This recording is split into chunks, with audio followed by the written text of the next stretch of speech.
Will you pray with me?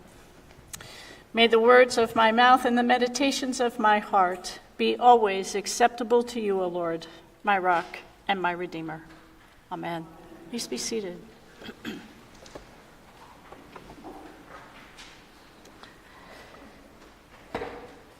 Thank you, Kelly, for the invitation to preach today.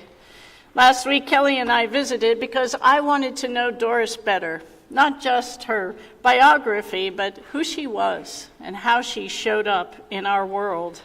So at the beginning of the conversation, I asked Kelly, when you think about your mom, what are the first three adjectives that come to your mind?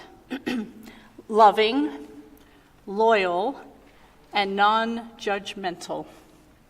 And those aren't just words. Those are the values Doris lived. But as a young child, she had a mischievous streak. Much to her sister's embarrassment, Doris didn't care about how her hair looked. She didn't like to comb it. So sometimes when her sister was entertaining her friends, young Doris would pop out of a closet, hair all a mess, and with an impish, "I'm up to something," smile. Doris was born in 1931, a pivotal time in world history. The 1930s and early 40s were hard years for American families. Doris grew up with a hard-working mother who worked long hours to keep the family afloat, but she couldn't take her children to her workplace. And so when Doris was 5 years old, she and her sister were enrolled in a Catholic boarding school. This would be her life until she was 11. It was the beginning of Doris's education and an opportunity to learn about God, liturgical worship, daily prayer. The rhythm of a God-centered life began in that place. When it was time to choose a career, Doris knew she wanted to be a nurse, but nursing school, as it is today, was expensive. She was working at a corner grocery store in her neighborhood and was known to many of the shoppers. An anonymous group of women pooled their resources and paid for Doris's nursing school education. Her employer created time in her workday to study on the clock so she wouldn't fall behind in her homework. And Kelly told me that when she began nursing school, Doris had her own room for the first time in her life.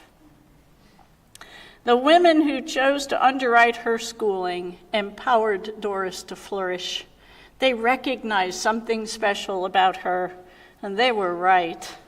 Years later, she would earn a bachelor's degree in health sciences and then a master's degree in public health administration, and her career was extraordinary. As a mom, Doris was fully engaged. I loved Kelly's stories about the two of them joining forces, reading Harlequin romance novels, taking piano lessons together. They loved sharing the theater and museums and being with one another.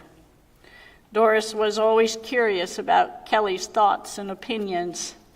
They shared a lovely balance of being mother-daughter and friends. When she moved to Texas, Doris developed a special relationship with each of her grandchildren. She loved you for who you are and who you are becoming. She was curious and empathetic. And when you pair those attributes with the gift of being non-judgmental, the soil is ready for beautiful relationships to grow. Doris embodied peace. Even in her final days, her peacefulness was palpable. In the reading from Romans, Paul reminds us that we all have two ways of seeing this world, through a worldly lens and a spiritual lens. Doris's worldly focus was evident in her dedication to her career in nursing, her commitment to her family, and her involvement in community. She used her worldly lens to see the needs around her, and she responded to them. She cared for patients. She was present for Kelly and Patrick, served as a chauffeur and the snack lady for her grandchildren and their friends. And she served in organizations like the NAACP, church guilds. Doris showed up. The spiritual lens that Paul talked about gives us clarity, purpose, and hope. It helps us see beyond the surface of daily struggles and joys, focusing instead on eternal truths. This is the lens that helps us find meaningful peace, the capacity to be non-judgmental, the capacity to be loving and loyal, even when life is hard. Throughout her life, Doris held both the worldly and the spiritual perspective. She lived out her faith in tangible ways, balancing her responsibilities with deep faith. As I thought about this homily, I wondered the same question Thomas asked in the gospel reading: how can we know the way? When someone who has been a constant presence in your life is suddenly gone, how can we know the way forward? In some ways, all of our lives parallel the story in John's gospel. Jesus knew he will die. He has shared that news with the people he loves, and they were freaking out.